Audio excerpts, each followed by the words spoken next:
बची है, 3/4 चली गई है, 1/4 जिंदगी बची है। आप और हम और शासन और प्रशासन और कोर्ट 3 पीढ़ियों को बर्बाद कर रही है। खुद को बर्बाद किया है, आने वाली पीढ़ी को बर्बाद किया है, अपने माँ बाप की भी सेवा नहीं कर पा रहे हैं। ऐसी कहते हैं जहाँ दवा काम नहीं करती वहाँ दुआ काम किया करती है। ये आप लोगों का एक प्रत्यक्ष उदाहरण है।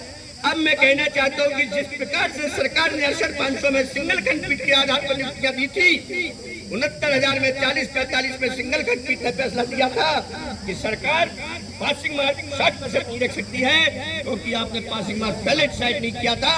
यदि आप भर्ती करना चाहते हो तो 40-45 पे कीजिए। लेकिन सरकार ने वहाँ सिंगल खंडपीठ 65,500 में भर्ती की थी, यह 69,000 में सिंगल खंडपीठ का फैसला नहीं माना। और सिराज अली ने कहा था, जब साहब ने खुद अपने मुखों से कहा था, अरे अभी फैसला करा लो डबल खंडपीठ में, कहीं मेरा ट्रांसफर हाईकोर्ट ना हो जाए। और यही हुआ, जाकर के उनका ट्रांसफर हुआ, दूसरा जज बैठा गया चौहान सर, और फिर फैसला कराया गया लखनऊ इलाहाबाद से।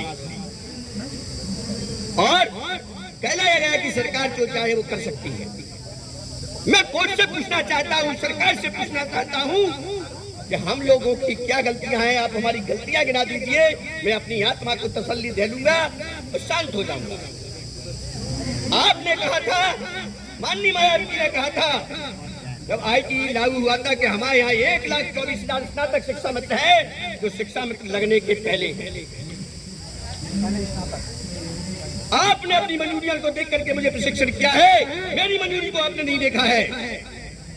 जब कोई व्यक्ति प्रशिक्षित हो जाता है तो प्रशिक्षण में सम्मान देना होता है, क्योंकि उत्तराखंड हमारा भाई था। उत्तराखंड में 3900 शिक्षा मित्र रह गए थे, उनको जो टेट के आधार पर सहायक अध्यापक बना दिया, तो यूपी में क्यों नहीं? वहाँ नॉन टेट को आप 20,000 रुपये मान दे रहे हैं, यहाँ क्यों नहीं? मैं सरकार से एक बात को पूछना चाहता हूँ, मीडिया बंधु से भी पूछना चाहता हूँ कि सरकार तक एक बात पहुँचाए कि हम लोग संविदा कर्मी है कि दैनिक वेतनभोगी है, ये आउटसोर्सिंग कर्मी है, क्या है?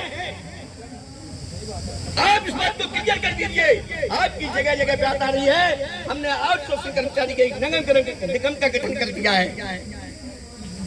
निगम का गठन कर दिया, किसके लिए कर दिया है? जो कार्यरत हैं उस किस श्रेणी में आते हैं? कभी आप उनको संविदा कहते हैं, कभी आप दैनिक वेतनभोगी कहते हैं, काम बराबर कर लेते हैं और पैसे मांगने जाओ, अरे उनकी नियुक्ति अलग है, हमारी नियुक्ति अलग है। एक कैसी नियुक्ति अलग है?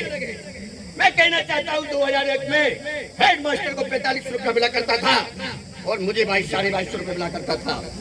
हम लोग केवल इतने संतुष्ट थे कि 15 साल पुराने। आज वही है, मैं हेड मास्टर 1.25 लाख 1.5 लाख पर पहुंच गया है, वो हम मात्र 10,000 में आए। एक कौन सी इंक्रीमेंट किस बात का प्रतीक है? मैं पूछना चाहता हूँ सरकार से। इंक्रीमेंट इसका प्रतीक है कि आपका 1 वर्ष का कार्यकाल अच्छा रहा है, इसलिए आपको वार्षिक वेतन वृद्धि दी जाती है। भाइयों, मैं बताना चाहता हूँ, मुझे जितनी तकलीफ मुझे है उससे ज्यादा तकलीफ आपको होगी। लेकिन मैं एक बात और बताना चाहता हूँ, जबकि मेरे घर में एक परमानेंट नौकरी है, मेरी मिसेस राजस्व निरीक्षक है। अगर कुछ नहीं होगा कोई बात नहीं, मैं आपसे पूछना चाहता हूँ, जब मुझे इतनी तकलीफ है कि मैं अब जिंदगी भर बैठ करके खा सकता हूँ, और तो आप लोग तो 10,000 रुपये पे कैसे खर्च चलाते हो? सरकार को इस बात पर ध्यान देना चाहिए। मजदूर कमाने वाला 500 रुपये ले रहा है, कारीगर 700 रुपये ले रहा है, कुशल अकुशल और कुशल में बांट दिया है। तो शिक्षा मित्रों को प्रशिक्षण किसने कराया है?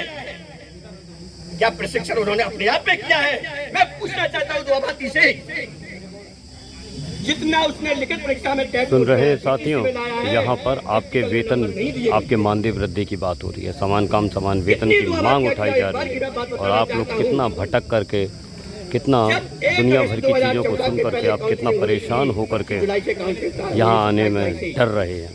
देख रहे हैं यहाँ पर क्या बातें हो रही हैं। यहाँ पर आपका सबसे पहले वेतन वृद्धि, मानदेय वृद्धि को लेकर के बात हो रही है, सरकार से बात उठाई जा रही है। समझिए साथियों, समझिए।